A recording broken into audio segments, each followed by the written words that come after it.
สวัสดีครับท่านผู้ชมทุกท่านครับมาพบกับเกษตรวันหยุดพยากรณ์อากาศเพื่อการเกษตรในช่วงเช้าวันนี้สำหรับวันนี้เช้าวันที่21เมษายน2568นะครับวันนี้ตามการคาดการณ์นะครับฝนเมื่อเปรียบเทียบกับ3 4 5วันที่ผ่านมาฝนจะเริ่มลดลงนะครับแต่ก็ยังคงมีโอกาสที่จะเกิดพายุฝนฟ้าคะนองได้ในบางพื้นที่โดยเฉพาะโซนภาคเหนือกับภาคตะวันออกเฉียงเหนือยังคงต้องเฝ้าระวังนะครับในช่วงนี้อุณหภูมิก็จะเริ่มสูงขึ้นเรื่อยๆนะครับอุณหภูมิจะเริ่ม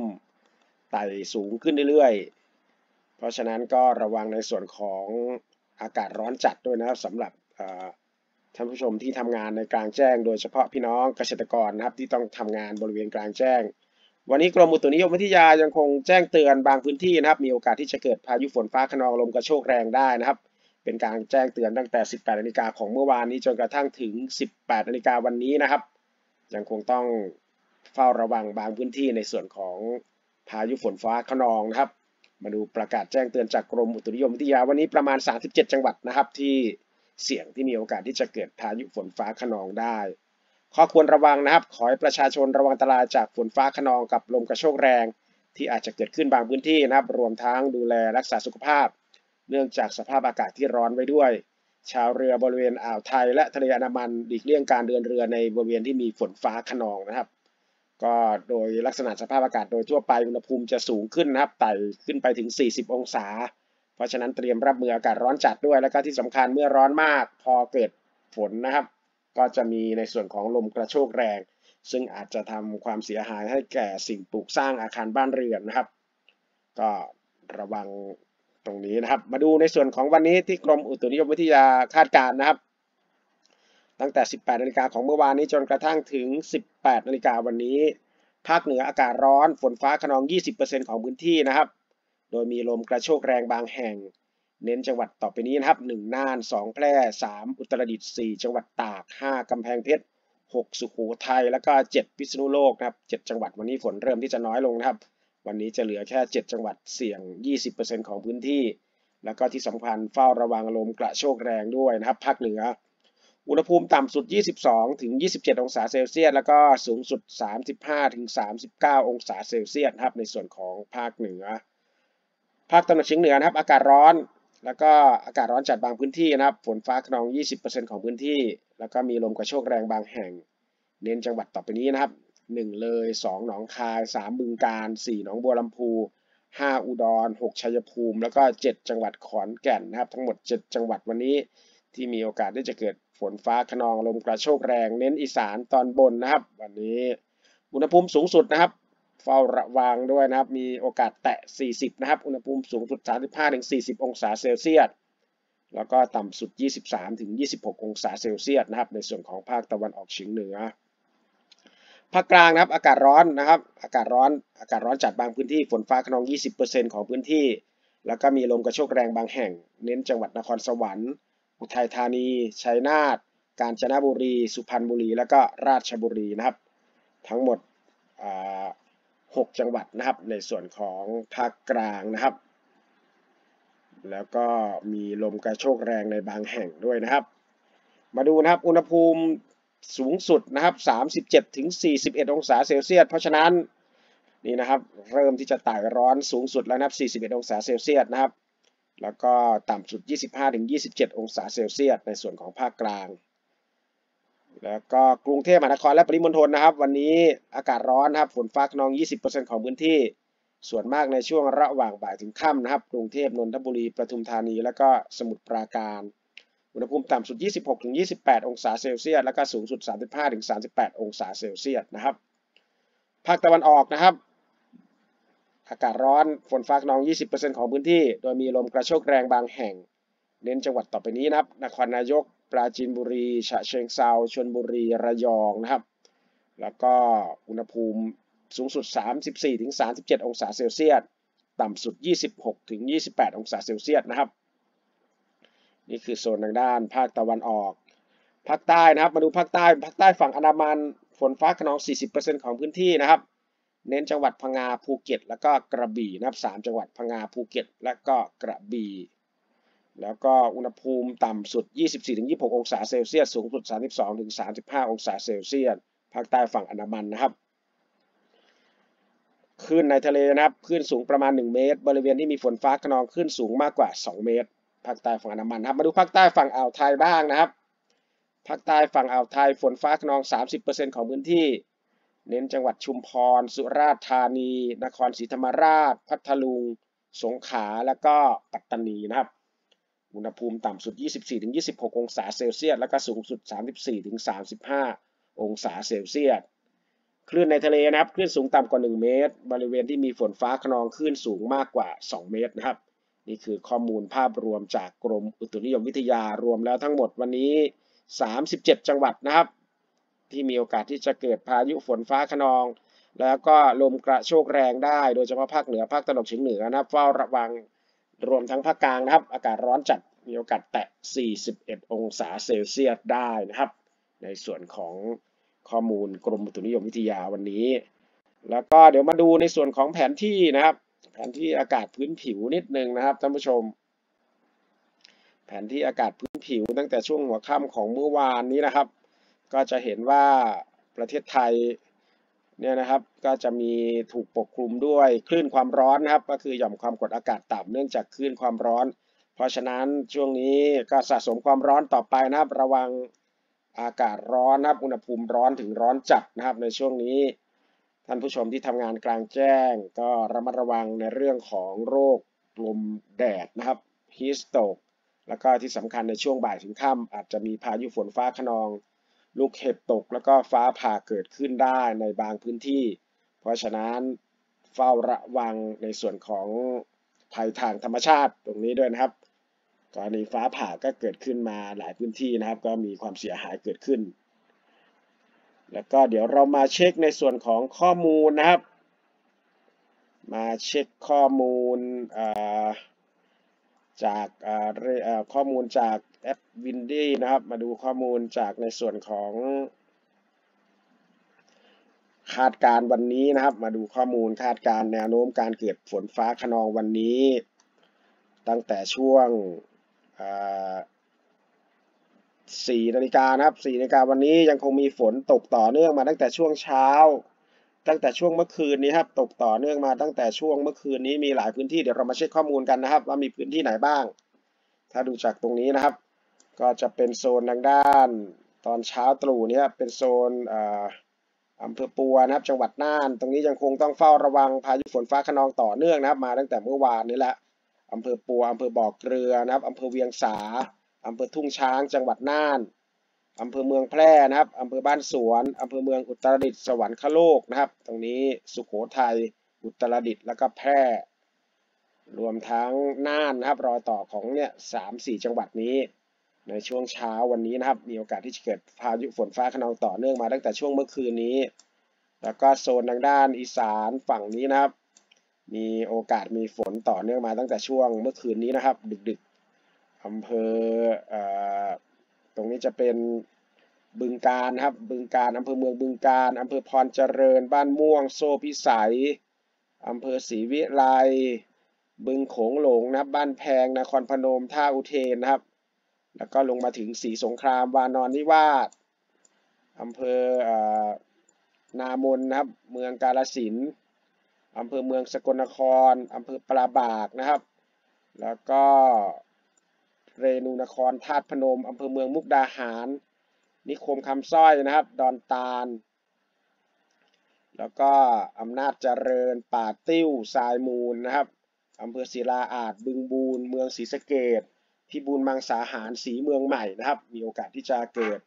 ในส่วนของพายุฝนฟ้าคะนองในช่วงเช้าตรู่นะครับจริงๆเป็นฝนตกค้างมาตั้งแต่ช่วงเมื่อคืนนี้นะครับเป็นกลุ่มฝนที่ตกค้างมาตั้งแต่ช่วงหัวค่ำของเมื่อวานนี้ต่อเนื่องมาถึงดึกๆของเมื่อคืนนะครับแล้วก็เมื่อมาดูในส่วนของโซนที่มีพายุนะครับพายุสายฟ้าเดี๋ยวดูพายุสายฟ้านะครับก็จะเห็นเป็นจุดตรงนี้จะเป็นอำเภอเมืองนครพนมนะครับอำเภอปราบากท่าอุเทน แล้วก็ทางด้านธาตุพนมนะครับตรงนี้นครพนมแล้วก็รอยต่อระหว่างสกลนครกับอุดรธานีตรงจุดนี้ก็มีโอกาสที่จะเกิดฝนฟ้าคะนองได้นะครับรวมทั้งตรงนี้จะเป็นจังหวัดบึงกาฬนะครับอำเภอพรเจริญอำเภอเมืองบึงกาฬนะครับอำเภอปากคาดบางส่วนแล้วก็ฝั่งนี้ก็จะเป็นอำเภอเมืองน่านนะครับอำเภอเมืองน่านอำเภอปัวอำเภอบ่อช้างนะครับอำเภอทุ่งช้างอำเภอบ่อเกลือนะครับขออภัยนะอำเภอทุ่งช้างอำเภอบ่อเกลือมีโอกาสที่จะเกิดพายุฝนฟ้าคะนองได้แล้วก็ตรงจุดนี้ก็จะเป็นอำเภอเมืองแพร่นะครับเด่นชัยอุตรดิตถ์ที่มีโอกาสที่จะเกิดพายุฝนฟ้าคะนองนะครับก็เฝ้าระวังตรงนี้ช่วงเช้านะครับเป็นกลุ่มฝนที่ตกค้างมาตั้งแต่ช่วงเมื่อคืนนี้นะครับตรงอุตรดิตถ์นี่คือช่วงประมาณเช้าตรู่ 4 นาฬิกานะครับของเช้าวันนี้ที่มีโอกาสที่จะเกิดฝนฟ้าคะนองนะครับแล้วก็ไปดูช่วงประมาณ 6 นาฬิกานะครับก็ยังคงเป็นจุดเดิมนะครับตรงนี้น่าสนใจตรงนี้นะครับอำเภอปัวอำเภอบ่อเกลือนะครับอำเภอปัวอำเภอบ่อเกลืออำเภอแม่จาริมอำเภอเมืองน่านนะครับอำเภอเฉลิมพระเกียรติแล้วก็จุดนี้ก็จะเป็นร้องกวางนะครับร้องกวางอำเภอเมืองแพร่อำเภอท่าปรานะครับเมืองอุตรดิตถ์แล้วก็อำเภอฟากท่านะครับเป็นรอยต่อระหว่างอุตรดิตถ์สุโขทัยแพร่แล้วก็พิษณุโลกนะครับวังโป่งตรงนี้ฝั่งนี้ก็จะเป็นจังหวัดหนองคายตรงนี้นะอำเภอเมืองหนองคายอำเภอท่าบ่อนะครับมีโอกาสเจอในส่วนของกลุ่มฝนได้แล้วก็โซนนี้ก็จะเป็นบึงกาฬนะครับอำเภอพรเจริญตรงนี้พรเจริญแล้วก็เดี๋ยวดูนิดนึงนะครับมีพรเจริญมีศรีวิไลแล้วก็อำเภอเมืองบึงกาฬนะครับอำเภอเมืองบึงกาฬอำเภอศรีวิไลอำเภอพรเจริญอำเภอบึงโขงหลงเซกาโซนนี้นะครับแล้วก็โซ่พิสัยนะครับบึงกาฬอำเภอปากคาดนะครับตรงนี้ที่มีโอกาสที่จะเกิดฝนฟ้าคะนองในช่วงเช้าศรีสงครามแล้วก็ทางด้านอำเภอเรนูนครธาตุพนมอำเภอเมืองนครพนมนะครับแล้วก็อีกจุดหนึ่งอีสานตอนใต้ฝนเริ่มเข้ามาในช่วงเช้ามีฝนนะครับนาจรวยน้ำยืนอำเภอเดชอุดมอำเภอบึงอำเภอโขงเจียมนะครับอำเภอพิบูลมังสาหารตรงจุดนี้นะครับโซนฝั่งนี้อำเภอบุญทริกด้วยนะครับพิบูลมังสาหารโขงเจียมนะครับโซนนี้มีโอกาสที่จะเกิดพายุฝนฟ้าคะนองได้แล้วก็ตะวันออกนะครับระยองพัทยาแกลงมีโอกาสจะเกิดฝนได้แต่ก็ไม่เยอะนะครับยังมีตามเป็นจุดๆในช่วงเช้านะครับเป็นฝนต่อเนื่องมาตั้งแต่ช่วงค่ำคืนที่ผ่านมาตรงนี้ก็จะเป็นอำเภอน้ำยืนนาจรวยนะครับน้ำยืนนาจรวยแล้วก็อำเภอโขงเจียมอำเภอบุญทริกเดชอุดมพิบูลมังสาหารที่มีโอกาสที่จะเกิดในส่วนของพายุฝนฟ้าคะนองได้นะครับแล้วก็ตรงนี้จะเป็นอุตรดิตถ์บ้านสวนนะครับวังโป่งท่าปลาด้านนี้นะครับก็จะเป็นฝั่งอำเภอแม่สอดจังหวัดตากบางส่วนนะครับนี่คือในช่วงประมาณเช้านะครับเป็นฝนตกค้างมาต่อเนื่องแล้วก็หลังจากนั้นไปดูช่วงประมาณ 9 นาฬิกานะครับ 9 นาฬิกาก็ยังคงเป็นโซนตรงนี้นะครับอุบลราชธานีอำเภอเมืองอุบลราชธานีสำโรงนะครับเบญจรักษ์กันทลักษณ์เดชอุดมนะครับน้ำยืนนาจรวยพิบูลมังสาหารศรีเมืองใหม่ยางชุมน้อยแล้วก็เมืองอำนาจเจริญนะครับยโสธรทรายมูลป่าติ้วคำเขื่อนแก้วเสรภูมิดอนตาลโซนนี้นะครับแล้วก็ถ้าดูแนวโน้มพายุก็มีเล็กน้อยนะครับยังไม่ถือว่าเยอะไปดูช่วงประมาณ 11 นาฬิกาเริ่มที่จะมีเขาลางนะครับไปดูตั้งแต่เที่ยงนะครับเริ่มจะมีเขาลางแนวโน้มการเกิดพายุฝนฟ้าคะนองได้นะครับเป็นจุดนี้แต่สียังไม่เข้มนะครับตรงนี้จะเป็นอำเภอศรีสงครามนาว่านะครับพรเจริญบึงโขงหลงท่าอุเทน วานอนนิวาสอากาศอำนวยนะครับแล้วก็ทางด้านพังโคนสว่างแดนดินอำเภอวังสามหมอศรีธาตุนะครับวังสามหมอศรีธาตุอุดรที่มีโอกาสที่จะเกิดในส่วนของพายุฝนฟ้าคะนองได้นะครับตรงจุดนี้แล้วก็ด้านนี้ก็จะเป็นเต่างอยสกลนครโพนยางคำนะครับแล้วก็ตรงนี้จะเป็น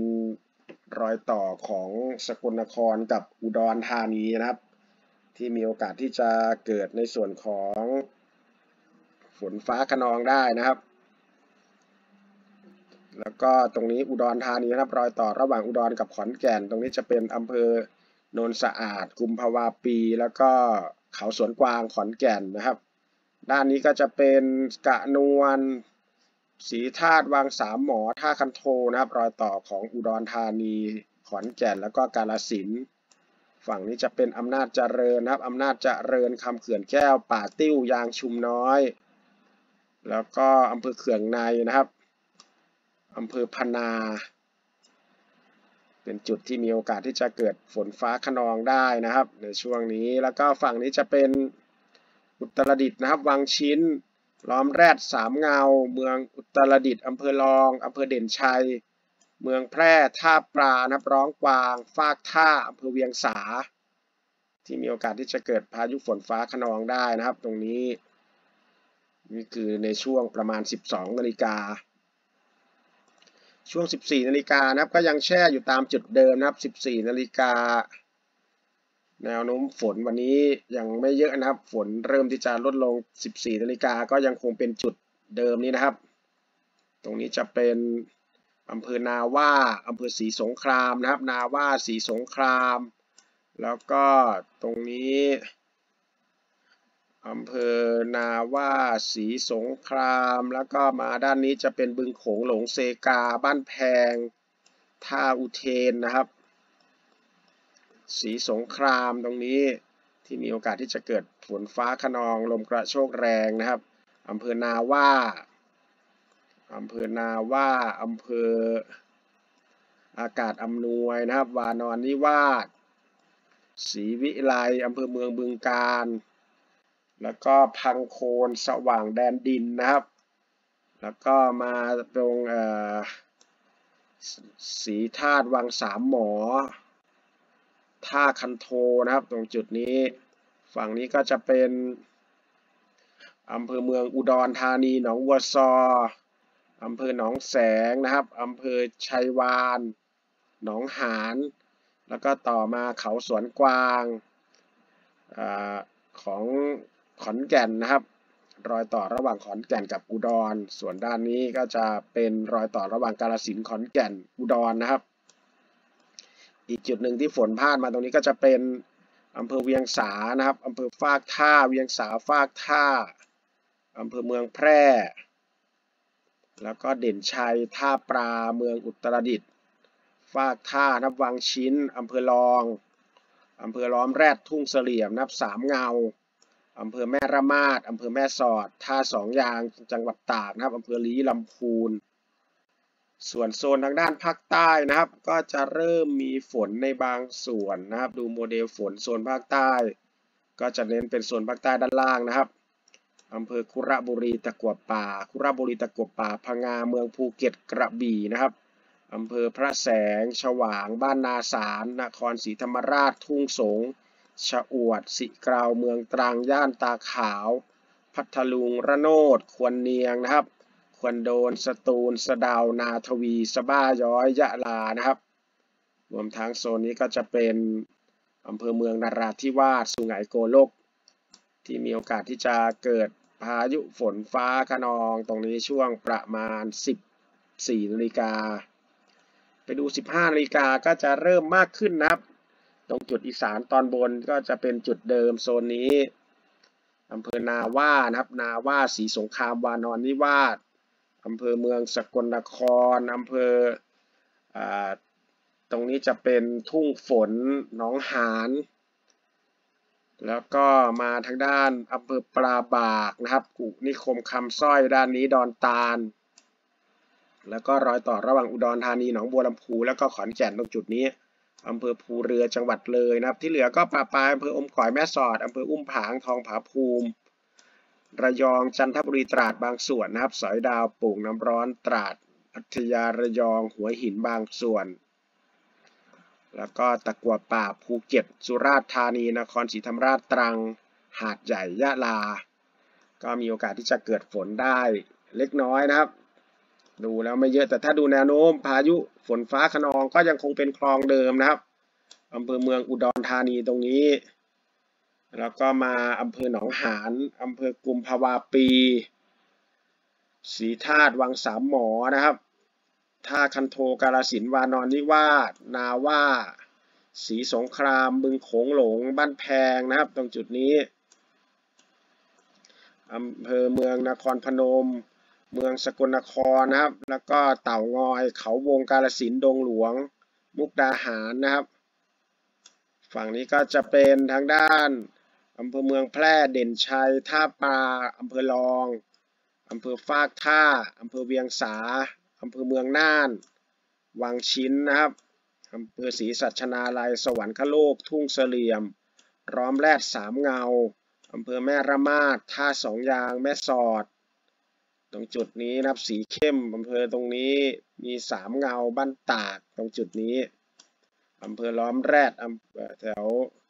พาดมาตามคลองของเมื่อวานนี้นะครับตรงจุดนี้แล้วก็บางส่วนของทางด้านปากช่องโคราชมวกเหล็กสระบุรีตรงนี้อุทยานแห่งชาติเขาใหญ่นะครับตรงโซนนี้ที่มีโอกาสที่จะเกิดพายุฝนฟ้าคะนองได้ตรงนี้ช่วงประมาณ 15 นาฬิกานะครับ 15 นาฬิกาพอไปดูช่วง 16 นาฬิกาก็ยังคงเป็นจุดเดิมนะครับตรงจุดนี้อำเภอแม่สอดอำเภอพบพระอุ้มผางอำเภอเมืองตากท่าสองยางนะครับอำเภอลี้อำเภอเมืองลำปาง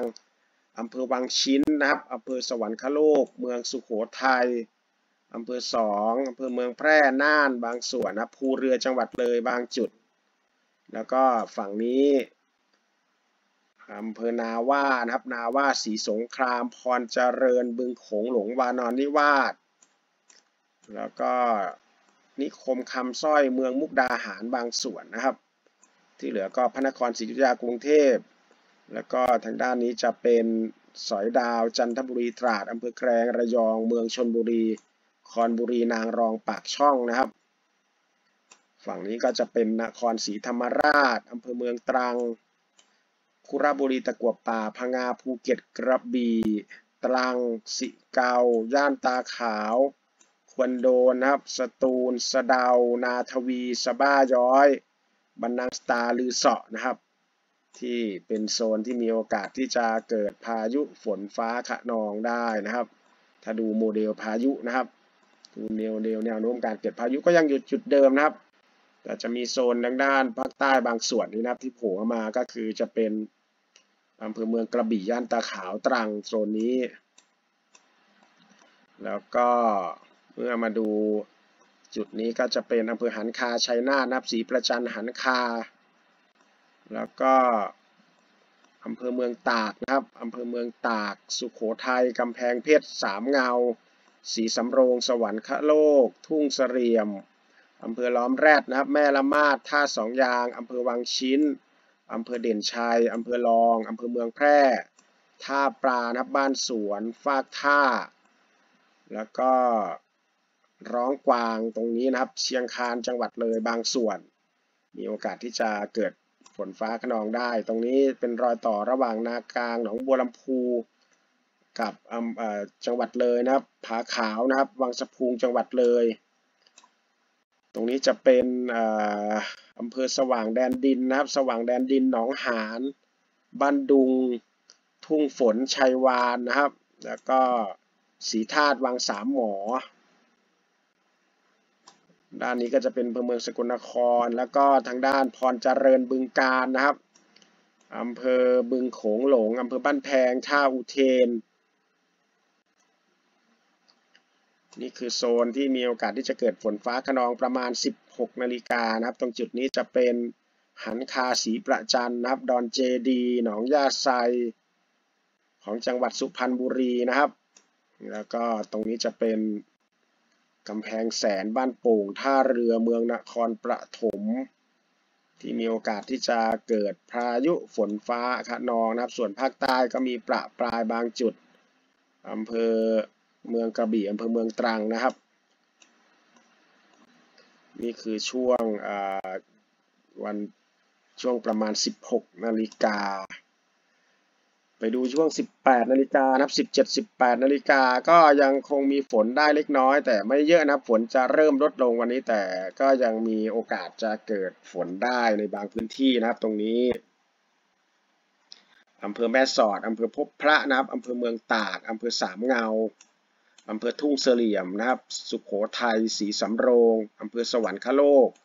ศรีสัชนาลัยวังชิ้นนะครับอำเภอรองอำเภอเมืองแพร่อำเภอเด่นชัยอำเภอท่าปลาบ้านสวนแล้วก็ฟากท่าอุตรดิตถ์นะครับบ้านสวนฟากท่าอุตรดิตถ์แล้วก็อำเภอแม่ระมาดจังหวัดตากนะครับส่วนฝั่งนี้ก็จะเป็นอำเภอนากลางอำเภอนาวังหนองบัวระหว่างหนองบัวลำพูกับเลยแล้วก็รอยต่อระหว่างสกลนครอุดรธานีบึงกาฬนะครับแล้วก็นครพนมตรงนี้ที่เป็นจุดที่มีโอกาสที่จะเกิดฝนฟ้าคะนองนะครับจนกระทั่งถึงช่วงค่ำฝนก็เริ่มหายไปนะครับเพราะฉะนั้นนี่ก็คือภาพรวมวันนี้ฝนจะลดลงนะครับฝนจะลดลงแล้วก็น่าจะลดลงตั้งแต่วันนี้จนกระทั่งถึงวันที่25นะครับมีข้อมูลที่น่าสนใจนะครับท่านผู้ชมมาดูข้อมูลที่น่าสนใจ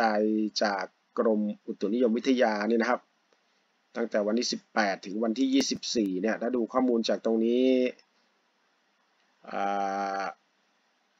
วันที่21ถึง24ฝนจะลดลงนะครับฝนฟ้าคะนอง 10-30% ของพื้นที่โดยมีลมกระโชกแรงบางแห่งตรงนี้เป็นภาคเหนือนะครับอากาศร้อนโดยทั่วไปร้อนจัดบางพื้นที่แล้วก็ภาคตะวันออกเฉียงเหนือถ้าวันที่21ถึง24นะครับอากาศร้อนโดยทั่วไปอากาศร้อนจัดบางพื้นที่นะครับฝนฟ้าคะนองลมกระโชกแรงบางแห่งอุณหภูมิสูงสุดมีโอกาสที่จะแตะ40องศาเซลเซียสนะครับภาคอีสานแล้วก็ภาคเหนืออุณหภูมิสูงสุดมีโอกาสที่จะแตะ41องศาเซลเซียสได้ส่วนภาคตะวันออกก็อากาศร้อนนะครับฝนฟ้าคะนอง 10-20% ของพื้นที่โดยมีลมกระโชกแรงบางแห่งนี่คือภาคตะวันออกนะครับไปดูโซนทางด้านภาคกลาง21-24อากาศร้อนโดยทั่วไปอากาศร้อนจัดบางพื้นที่ฝนฟ้าคะนองนะครับลมกระโชกแรงบางแห่งแล้วก็อุณหภูมิสูงสุดมีโอกาสที่จะแตะ41องศาเซลเซียสได้ในส่วนของภาคกลางนะครับแล้วก็กรุงเทพมหานครและปริมณฑล21-24 เมษายนนี้อากาศร้อนโดยทั่วไปนะครับร้อนจัดบางพื้นที่ฝนฟ้าคะนองลมกระโชกแรงบางแห่ง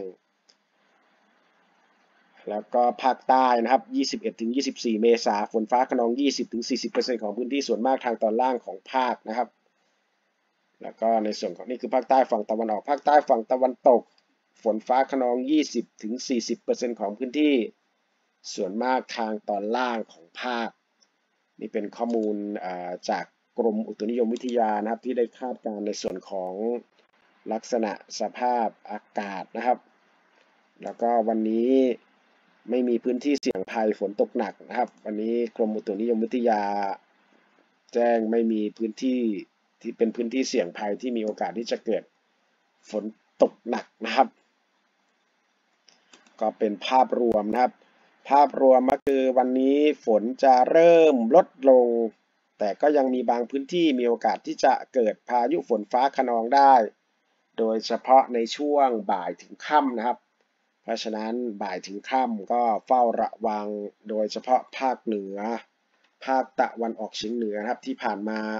หลายพื้นที่มีพายุฝนฟ้าคะนองเกิดขึ้นนะครับทำให้เกิดความเสียหายกับสิ่งปลูกสร้างแล้วก็อาคารบ้านเรือนนะครับมีความเสียหายเกิดขึ้นนะครับก็เป็นข้อมูลมาแชร์กับท่านผู้ชมในวันนี้ก็ระวังอากาศร้อนครับอากาศจะร้อนขึ้นนะครับฝนก็จะลดลงเพราะฉะนั้นจะไม่มีฝนมาช่วยให้อากาศเย็นลงนะครับขอบคุณข้อมูลจาก กรมอุตุนิยมวิทยานะครับ แล้วก็ขอบคุณทุกท่านที่ติดตามรับชมนะครับ ก็เจอกันใหม่ในคลิปหน้าสำหรับคลิปนี้สวัสดีครับ